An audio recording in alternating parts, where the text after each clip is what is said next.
Mi nombre es Cristian Flores, soy estudiante del tercer año de la carrera de Medicina en la Universidad Nacional Experimental de los Llanos Centrales, Rómulo Gallegos. Hoy les vengo a hablar sobre la hipertensión arterial, conocida comúnmente por sus abreviaturas como HTA. Y esta no es más que el aumento normal de la presión dentro del árbol vascular arterial, siendo la presión sistólica la que se imprime con cada sístole cardíaco y la presión diastólica aquella que se encuentra durante el diástole cardíaco.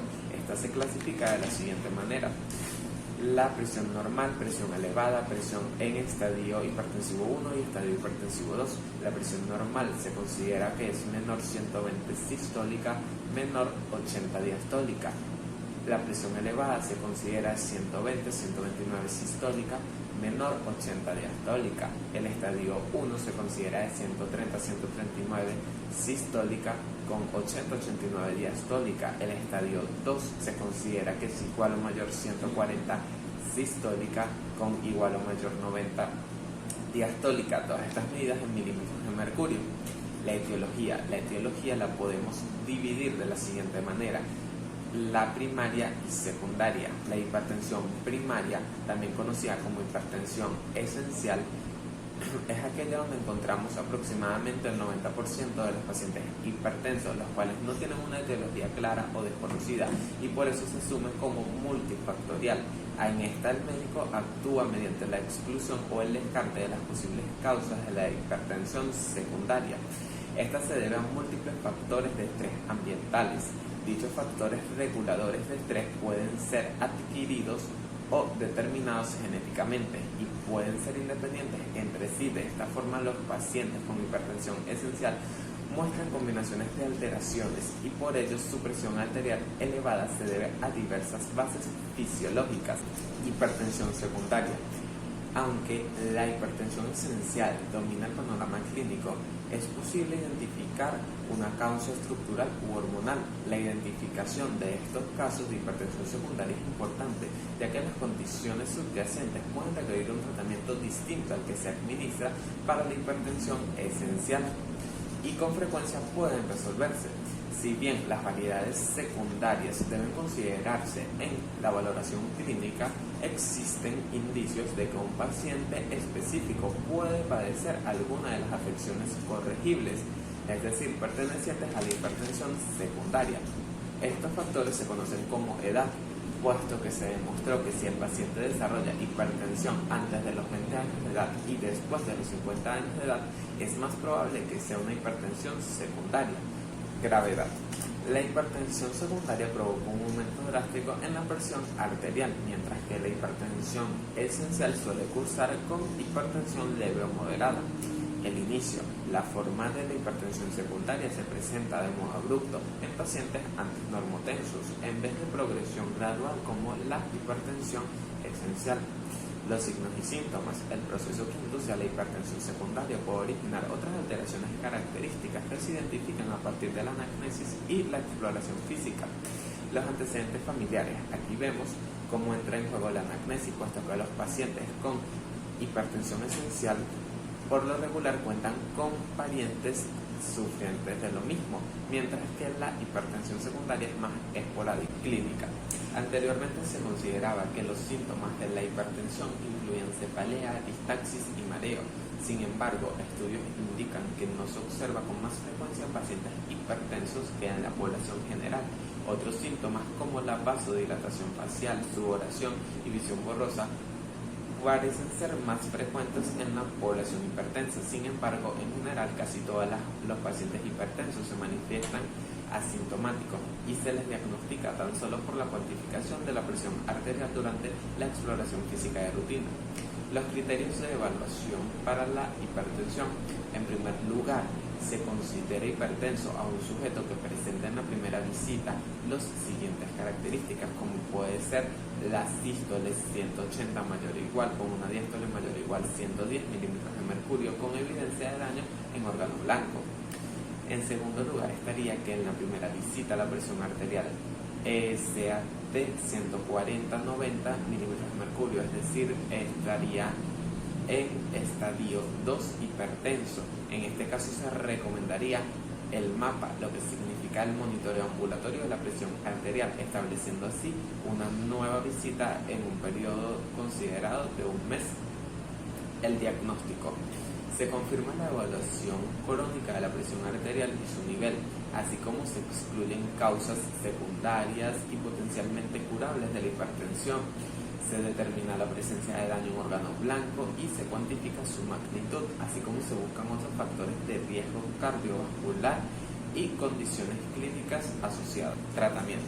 Según el sexto informe de la JNC, aconseja establecer un plan terapéutico detallado para reducir la presión arterial, así como el riesgo cardiovascular global, con el objetivo de alcanzar lo siguiente, que sería la vigilancia de la presión arterial y sus factores de riesgo, así como medidas que modifiquen el estilo de vida.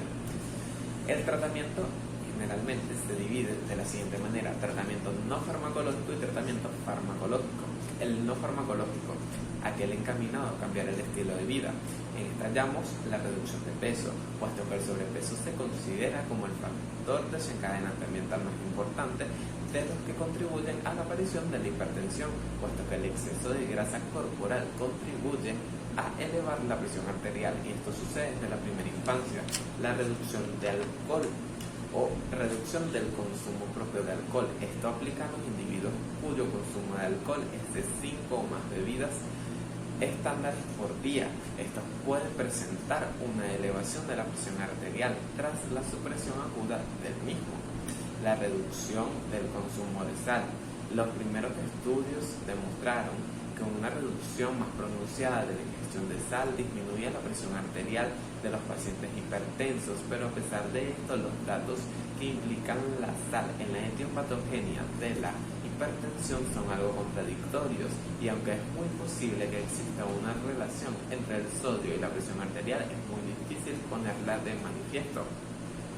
El aumento de la actividad física. Aquí tenemos como respuesta al entrenamiento físico que normalmente se puede alcanzar reducciones de presión, es decir, de un menos 4 milímetros de mercurio para la sistólica y diastólica propiamente. Tenemos ingesta de potasio. Se debe mantener un consumo adecuado, ya que una ingesta inadecuada puede elevar las cifras.